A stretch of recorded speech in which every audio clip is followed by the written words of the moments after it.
ദുബായിലൊരു media company തുടങ്ങാൻ right ടൈമാണ് 2025. Actually അങ്ങനെ പലരും പറഞ്ഞു കേൾക്കുന്നുണ്ട്. കാരണം നമുക്കറിയാം ഞാൻ ഈ മീഡിയ ഫീൽഡിൽ നിന്ന് വരുന്ന ഒരാളായതുകൊണ്ടും നമുക്ക് ഈ മീഡിയ എന്ന് പറയുന്ന ഒരു ആഗ്രഹം, ആ ഒരു പാഷൻ ഉള്ളിൽ പേറുന്ന ഇവിടെ പല ജോലികൾ ചെയ്യുന്ന ഒരുപാട് പേരെ നമുക്കറിയാം. അപ്പോൾ അവരുടെയൊക്കെ മനസ്സിൽ ഇത്തരത്തിലുള്ള ഒരു മീഡിയ കമ്പനി തുടങ്ങണം എന്നുള്ള ഒരു ആഗ്രഹമുണ്ട്. പക്ഷേ അതിന്റെ വലിയ ഉദാഹരണങ്ങൾ ഇപ്പോൾ 2025 നമ്മൾ കാണുകയാണ്. ഒരുപാട് മീഡിയ കമ്പനീസ് ഇവിടെ ഫ്ലറിഷ്ഡ് ആവുന്നു, ഇവിടേക്ക് വരുന്നു. നാട്ടിലുള്ള ചാനലുകൾ അല്ലെങ്കിൽ നാട്ടിലുള്ള പ്രൊഡക്ഷൻ ഹൗസുകളൊക്കെ തന്നെയും ദുബായിൽ ഓഫീസുകൾ എടുക്കുന്നു. പലതിന്റെയും ഷൂട്ടിംഗ് ഇവിടേക്ക് വരുന്നു. ശരിക്കും ഇപ്പോൾ കറന്റ്ലി മീഡിയയ്ക്ക് പറ്റിയ അല്ലെങ്കിൽ പ്രത്യേകിച്ചും നമ്മുടെ മലയാളികളുടെ മീഡിയയ്ക്ക് പറ്റിയ ഒരു ട്രെൻഡിങ് ടൈം ആണോ ദുബായിൽ?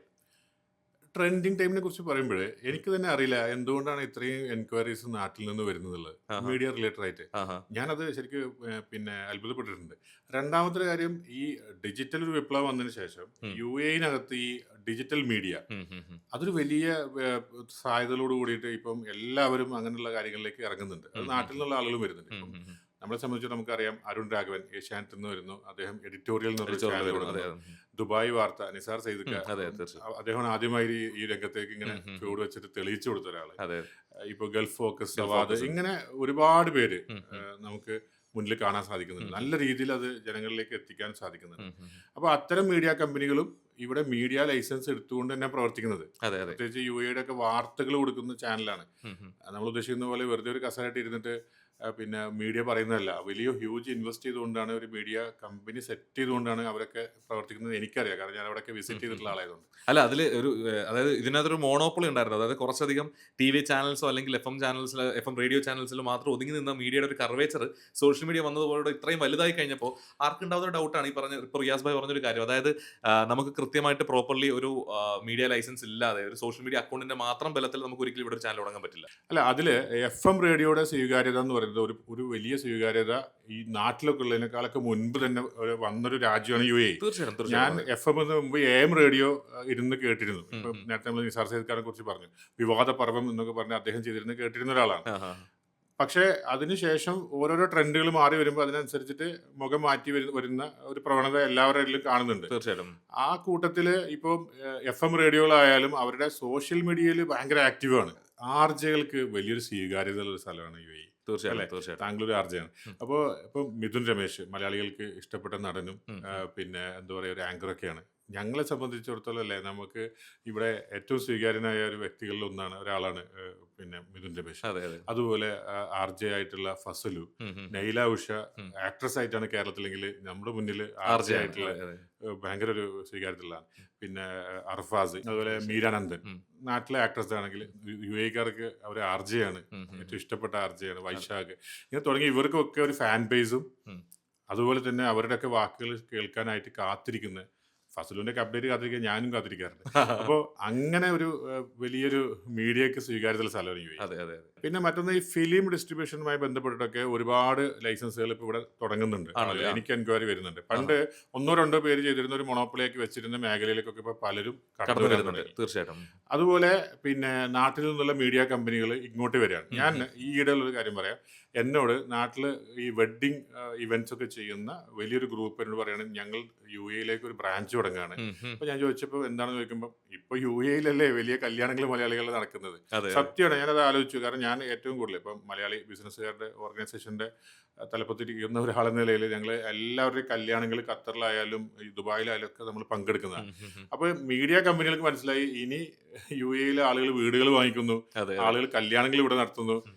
ഇങ്ങനെ ഒരു വലിയ മാറ്റം വന്നിട്ടുണ്ട്. ഉം, ഉം. നാട്ടിൽ എത്ര ഹൗസ് വാമിംഗ് നടക്കുന്നുണ്ടോ അതുപോലെ തന്നെ വലിയ ഹൗസ് വാമിങ്ങൾ ഞാൻ ഇവിടെ അറ്റൻഡ് ചെയ്തുകൊണ്ടിരിക്കുന്നുണ്ട്. തീർച്ചയായും, തീർച്ചയായും. അല്ല അവിടെ എല്ലാം ഈ മീഡിയാസിനുള്ള സാധ്യത അല്ലെങ്കിൽ ക്യാമറ പേഴ്സൺസിന് അല്ലെങ്കിൽ ഇത്തരത്തിലുള്ള പാഷനേറ്റ് ആയിട്ടുള്ള ആളുകൾക്കുള്ള സാധ്യതയും കൂടിയാണ് തുറക്കപ്പെടുന്നത് അല്ലേ? തീർച്ചയായിട്ടും. അപ്പോൾ അങ്ങനെയുള്ള സാധ്യത ഉണ്ട്.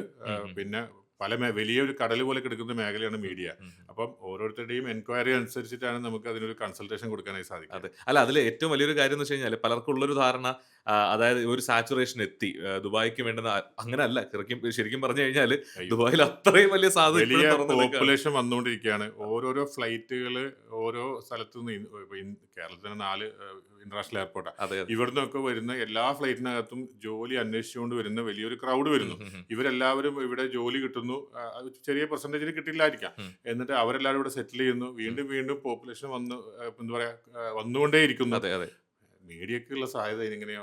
വന്നുകൊണ്ടേയിരിക്കണം. അപ്പൊ അതിൽ ഇനിഷ്യലി നമ്മളീ പറഞ്ഞ വെറ്ററൻസിന്റെ എല്ലാം പേര് നമ്മളിവിടെ മെൻഷൻ ചെയ്തതിന്റെ കാരണം ഈ ഒരു റെവല്യൂഷൻ നടന്ന സമയത്ത് ആദ്യം തങ്ങളുടേതായിട്ടുള്ള ഒരു മാർക്ക് സ്ഥാപിച്ചെടുത്തവരാണ്. അപ്പൊ അത്തരത്തിൽ ഇത് കാണുന്നവർക്കാണെങ്കിലും ശരി. അതോടൊപ്പം ചേർത്ത് പറയാനുള്ളത് ഒരു FM റേഡിയോ ആരെങ്കിലും മലയാളം തുടങ്ങാൻ ആഗ്രഹിക്കുന്നുണ്ടെങ്കിൽ അതിനുള്ള ഒരു ഓപ്ഷൻ കൂടി ഇപ്പൊ നമ്മുടെ മുന്നിലുണ്ട്. ആരെങ്കിലും ഇപ്പം ഇൻവെസ്റ്റ് ചെയ്യാൻ താല്പര്യമുണ്ട്. ആണോ? എനിക്ക് തീർച്ചയായിട്ടും. അല്ല അത് നല്ലൊരു മേഖലയാണ്. കാരണം ഞാനും ഈ FM ബേസിൽ നിന്ന് വരുന്നൊരു വ്യക്തി ആയതുകൊണ്ട് തന്നെ നമുക്കും ധൈര്യപൂർവ്വം പറയാം. കാരണം യുഎഇയിലെ മലയാളികൾ ഏറ്റെടുത്ത പോലെ അല്ലെങ്കിൽ യുഎഇയിലുള്ള റേഡിയോ സ്വീകാര്യത ലോകത്തിന്റെ മറ്റൊരു കോണിലും ഉണ്ടെന്ന് നമുക്ക് പറയാൻ പറ്റില്ല. കാരണം നമ്മുടെ നാട്ടിലൊന്നും ഉള്ളതിനേക്കാൾ നമുക്ക് നമ്മുടെ നാട്ടിലുള്ളവർക്കൊന്നും ചിന്തിക്കാൻ പറ്റാത്ത അത്രയും വലിയൊരു സ്വീകാര്യതയാണ് റേഡിയോയ്ക്ക് ഇവിടെ. പിന്നെ റെലവൻസ് ആണ് ഇവിടെ ശരിക്കും യുഎഇയുടെ തീർച്ചയായിട്ടും. ജീവതാളത്തിലുള്ളത് അല്ലെ. അല്ല അപ്പോഴും നമുക്കുള്ളൊരു ഡൗട്ടാണ് ഈ ഒരു സാധാരണ ഒരു സോഷ്യൽ മീഡിയ ചാനൽ റൺ ചെയ്യുന്നത് പോലെ അല്ലെങ്കിൽ ഒരാളുടെ ഒരു ഇൻഡിവിജ്വൽ അതിന് പോലും ലൈസൻസ് വേണം നമുക്കറിയാം.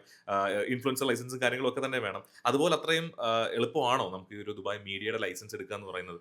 എളുപ്പമാണ്. ഇപ്പൊ ആ. കമ്പാരിറ്റീവ്ലി നമ്മൾ മറ്റ് നാട്ടിലൊക്കെയുള്ള മീഡിയ ലൈസൻസ് എടുക്കുന്നതിനേക്കാളും എളുപ്പമാണ്. ഉം, പക്ഷേ ഉം, സാധാരണ ഒരു മെയിൻലാൻഡ് ലൈസൻസ് എടുക്കുന്ന പോലെയല്ല. ഉം, ഉം, ഒരു ഫെഡറൽ ഗവൺമെന്റിന്റെ, ഉം. അതായത് ഈ ദുബായ് എമിറേറ്റിന്റെ അല്ല, ഫെഡറൽ ഗവൺമെന്റിന്റെ ഡിപ്പാർട്ട്മെന്റ് ആയിട്ടുള്ള മീഡിയ കൗൺസിലിൽ നിന്ന് നമ്മൾ എക്സ്റ്റേണൽ അപ്രൂവൽ എടുക്കണം. ഉം, അതിന് ഉം. ഓരോന്നിനും ഓരോ ഫീസ് ഉണ്ട്. ഈവൻ പബ്ലിഷിങ്ങിന് വേറെ ഫീസാണ്, പ്രിന്റിംഗ് പ്രസിന് വരെ നമുക്ക് പെർമിഷൻ ഉം, എടുക്കേണ്ടതായിട്ടുണ്ട്. ഉം, ഉം. ഇതിന് മുമ്പ് മിനിസ്ട്രി ഓഫ് ഇൻഫർമേഷനിലാണ് ഞങ്ങൾ എടുത്തിരുന്നത്. പിന്നെയാണ് മീഡിയ കൗൺസിൽ മീഡിയ വരുന്നത്. കൗൺസിലേക്ക് അപ്പം മീഡിയ കൗൺസിലിൽ നിന്നാണ് FM റേഡിയോ ആയാലും അല്ലെങ്കിൽ മീഡിയ കമ്പനികളായാലും ഈ ഡിജിറ്റൽ ഡിജിറ്റൽ ചാനൽസിന് മീഡിയ ഉൾപ്പെടെ അല്ലേ? എല്ലാവരും ഉം, പെർമിഷൻ എടുക്കും. ഈവൻ ഞാൻ എൻ്റെ ഇതിൽ എഴുതാറ് national media council licensed blogger എന്നാണ്. ഉം, ഉം, ഈ ഉം, ബ്ലോഗേഴ്സിന്റെ ലൈസൻസിൽ നമ്മൾ പണ്ട് മുതൽ ഞാൻ നാഷണൽ മീഡിയ കൗൺസിലിന്റെ ലൈസൻസ് എടുത്ത് വെച്ചത്. ഉം.